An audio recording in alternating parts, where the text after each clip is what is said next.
8 ton ইলিশ মাছ যাচ্ছে।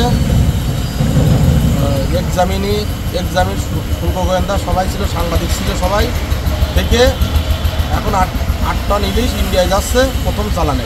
এখন বর্তমানে বেনাপোল স্থল বন্দরে আছে। সিএনএফ কাগজপত্র এখনও কমপ্লিট হয়নি, যার জন্য আমরা সিরিয়ালে আছি।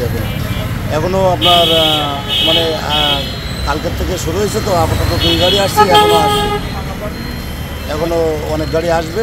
আসন্ন দুর্গাপুজো উপলক্ষে ভারতের ব্যবসায়ীদের আবেদনের প্রেক্ষিতে বাণিজ্য মন্ত্রণালয় 49টি প্রতিষ্ঠানকে 2420 মেট্রিক টন ইলিশ মাছ ভারতে রপ্তানির অনুমতি প্রদান করে। সেই প্রেক্ষিতে আজকে বেনাপোল স্থলবন্দরের মাধ্যমে 4টি প্রতিষ্ঠানের মাধ্যমে 12 মেট্রিক টন ইলিশ মাছ ভারতে রপ্তানির জন্য আমরা অনুমতিপত্র প্রদান করেছি। এখানে প্রতি কেজি ইলিশ মাছ $10 করে রপ্তানি হচ্ছে এবং এটি আগামী 12ই নভেম্বর পর্যন্ত চালু থাকবে।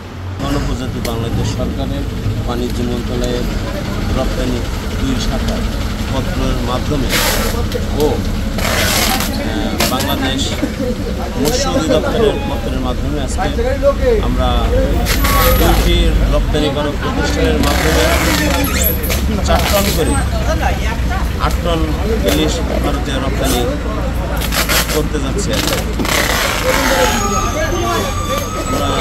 আমরা কাজ সম্পূর্ণ শেষ করছি। ইনশাল্লাহ গাড়ি অল্প সময়ের ভিতরে ভারতে ঢুকে যাবে। আরও আগে যেত, কিন্তু রোডের যানজটে থাকার কারণে বিলম্বিত হয়েছে।